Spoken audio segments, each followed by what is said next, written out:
नमस्कार। मैं आपको महाराजा सगर की कथा सुना रही थी, जो श्री रामचंद्र जी के पूर्वज रहे हैं। तो मैंने यह बताया अभी तक कि सगर के जो 60,000 पुत्र हैं, वह भूमि को खोद रहे हैं और अपने पिता के यज्ञ के घोड़े को का पता कर रहे हैं कि कौन वह है, कौन वह चोर है जिसने मेरे पिता के यज्ञ के घोड़े को चुराया है। और उस घोड़े को लेने के लिए वे आते हैं अपने पिता के आदेश पर। और 60,000 पुत्र हैं, तो एक एक योजन की भूमि को उन्होंने बांट रखा है और पृथ्वी को भेदना शुरू करते हैं, जिस प्रोसेस में वह सभी जीव जंतु, सिद्ध पुरुष, तपस्वी सभी का हत्या करते जाते हैं, जिससे कि देवतागण बहुत चिंता में होते हैं और वह ब्रह्मा जी के पास आते हैं और ब्रह्मा जी से पूछते हैं कि यदि ऐसा ही रहा और सभी बुद्धिजीवियों की, सभी श्रेष्ठ पुरुषों की हत्या ही होती जाएगी, जिस तरह से महाराजा सगर के पुत्र हत्या करते जा रहे हैं, तब ये तो बहुत भयानक स्थिति हो जाएगा। तो इसका निवारण क्या है? तो उस पर जो ब्रह्मा जी हैं वह कहते हैं कि देखो, इस सारी पृथ्वी को, जिस भगवान वासुदेव की यह पृथ्वी है, वो भगवान वासुदेव स्वयं कपिल भगवान का रूप धारण करके इस पृथ्वी को धारण करते हैं। और उसी कपिल भगवान के रूप में जो ये श्री हरि हैं, भगवान है, वह उन्हीं के वो सगर के 60,000 पुत्रों को भस्म करेंगे। तो इसीलिए तुम इस बात की चिंता मत करो। तो सभी जो 33 देवता हैं वो वापस लौट जाते हैं। इधर सगर के पुत्र पूरी पृथ्वी का भेदन कार्य उसी तरह से कर रहे हैं। वे सारी पृथ्वी को भेदते जाते हैं, खोदते जाते हैं। इस प्रोसेस में जो जीव हत्या बहुत सारे जीवों की हत्या होती है, परंतु वह रुकते नहीं हैं। जब पूरी पृथ्वी का भेदन वो कर लेते हैं, तब भी उन्हें वह घोड़ा नहीं दिखता और वह व्यक्ति नहीं दिखता जिसने उस घोड़े को चुराया हो। तब दुखी मन से ये सभी भाई वापस अपने पिताजी के पास लौटते हैं और महाराजा सगर से सब बात कहते हैं। महाराजा सगर उनसे कहते हैं कि तुम पुनः वापस जाओ, इस पृथ्वी में कहीं ना कहीं तो तुमको वो मिलेगा ना, वो चोर और वो अश्व मिलेगा। तुम पूरी पृथ्वी को भेदन कर दो और तुमको वो ज़रूर वो दिखेगा, वो चोर जिसने भी हमारे अश्व को चुराया है। तो सभी 60,000 पुत्र जाते हैं और फिर से पृथ्वी का पुनः अब अच्छे ढंग से पूरा भेदन शुरू करते हैं। रोषपूर्वक वो पृथ्वी का भेदन कर रहे हैं। सबसे पहले वो पूर्व दिशा की ओर जाते हैं। वहाँ पृथ्वी का जब भेदन शुरू करते हैं तो महान पर्वताकार गजराज दिखता है, जो बहुत बड़ा दिग्गज होता है। उसका नाम होता है विरूपाक्ष।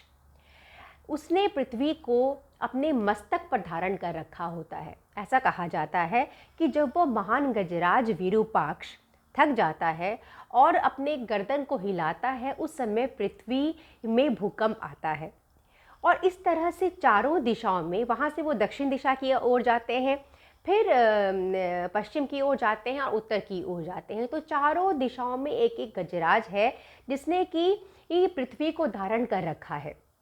और इस तरह से सभी का परिक्रमा कर, उनका कुशल क्षेम पूछ, जब वह रोष में आ जाते हैं तो उत्तर पूर्वी भाग को खोदना शुरू करते हैं।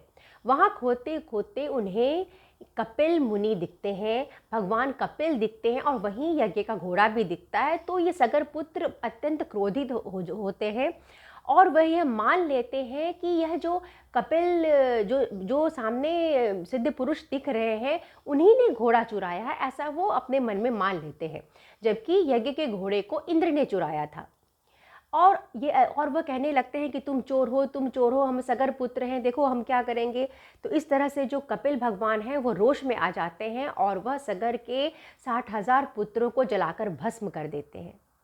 अब बहुत दिन तक पुत्रों की कोई खबर नहीं होती महाराज सगर को।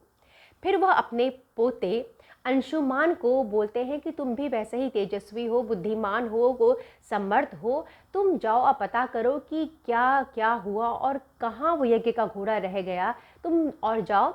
और यह बोलते हैं कि चूँकि पृथ्वी के भीतर अत्यंत भयंकर जीव रहते हैं, तो अपने साथ धनुष और तलवार ले जाओ और जो वंदनीय पुरुष मिले उनका तुम पूजन करना और जो तुम्हारे मार्ग में विघ्न उत्पन्न करे उसे मारते जाना। तो ऐसा कह के वो अपने पोते को विदा करते हैं। अंशुमान आते हैं और वह उसी रास्ते पर जाते हैं जहाँ उनके चाचाओं ने पृथ्वी को खोदा हुआ रहता है, पृथ्वी के भीतर रास्ते पर जाते हैं। जब वो जा रहे होते तो उन्हें भी महान गजराज का दर्शन होता है और वह महान पर्वताकार दिग्गजों का दर्शन होता है। और वह उनसे पूछते हैं कि क्या आप जानते हैं कि यज्ञ का घोड़ा किसने चुराया? वो सभी बातें कहते हैं। तब वे महान गजराज उन्हें आशीर्वाद देते हैं कि हम तुम्हें आशीर्वाद देते हैं, तुम यज्ञ के घोड़े को लेकर सकुशल लौट जाओगे। तब फिर आगे बढ़ते हैं अंशुमान जी, और आगे बढ़ते हैं तब वो देखते हैं कि उनके जो चाचा हैं, 60,000 चाचा, वो सभी भस्म हो गए हैं। यह देखकर अंशुमान जी बहुत दुखी होते हैं। वो रोने लगते हैं, उनके नैनों से अश्रुधारा बहने लगती है और वे वहाँ पर यज्ञ के घोड़े को भी देखते हैं। परंतु सबसे पहले उनके मन में जो विचार आता है कि वह अपने पूर्वजों को जलांजलि दें। तो जल का तर्पण करने के लिए वो चारों तरफ देखते हैं, पर वहाँ पर तो कोई जलाशय नहीं होता है। फिर वो ध्यान से चारों तरफ देखने लगते हैं तो उन्हें पक्षीराज गरुड़ जी दिखते हैं। तो पक्षीराज गरुड़ जो होते हैं वे इन 60,000 पुत्रों के, उनके चाचाओं के मामा होते हैं। और वह देखते हैं कि अंशुमान जी बहुत रो रहे हैं। तब गरुड़ जी कहते हैं कि ये आप रोइए मत, ये जो 60,000 राजकुमारों की का जो वध हुआ है तो वह लोक के कल्याण के लिए ही हुआ है, परंतु आप जो जलांजलि देना चाहते हैं अपने अपने चाचाओं का, वह जो इन्हें स्वयं भगवान कपिल ने भस्म किया है। तो अच्छा होगा यदि आप गंगा जल, जो हिमवान की बड़ी पुत्री है माता गंगा, उनके जल का तर्पण करें। और जब यह भस्म राशि गंगा जल में मिल जाएगी तब आपके पूर्वजों को स्वर्ग की प्राप्ति होगी। अब अंशुमान जी बहुत दुखी होते हैं, परंतु पक्षीराज गरुड़ कहते हैं आप जाइए, अपने पिता का जो रुका हुआ कार्य है उसे पूरा करिए। अंशुमान जी जाते हैं, यज्ञ के घोड़े को लेकर वापस चले जाते हैं और सब बात माफ़ करिएगा, वो महाराजा सगर अंशुमान जी के दादा होते हैं। तो गरुड़ जी कहते हैं कि आप अपने दादा का जो यज्ञ है उसे पूरा करिए। अब अंशुमान जी जाते हैं और अपने जो दादा हैं उन्हें सब बात कहते हैं महाराजा सगर को। महाराजा सगर बहुत दुखी होते हैं, परंतु फिर बाद में यज्ञ का कार्य तो वो सब संपन्न करते हैं। और वह इसी चिंता में होते हैं महाराजा सगर कि किस प्रकार उन्हें गंगा जी को पृथ्वी पर लाया जाए। वह यह सोचते रहते हैं हमेशा, परंतु किसी निष्कर्ष पर नहीं पहुंच पाते। और इस तरह से यह होता है कि 30,000 वर्ष वह राज करते हैं और अंत में महाराजा सगर की मृत्यु हो जाती है, वह किसी निष्कर्ष पर नहीं पहुंच पाते। तो यही कथा है महाराजा सगर की, जिनको वरदान मिला हुआ था 60,000 पुत्रों का, और एक पुत्र और था बड़ी रानी से असमंज। परंतु ऐसा कहा जाता है कि जब 60,000 पुत्रों का वरदान भी मिलके उन्हें 60,000 पुत्र उनके एक साथ उनकी मृत्यु को प्राप्त हुए, और जो लोग हैं वह हमेशा पुत्र की प्राप्ति की कामना करते। तो किस्मत में जो लिखा होता है, जो भगवान ने लिखा होता है, उसे इतनी आसानी से मिटाया नहीं जा सकता। और यही कथा है महाराजा सगर की।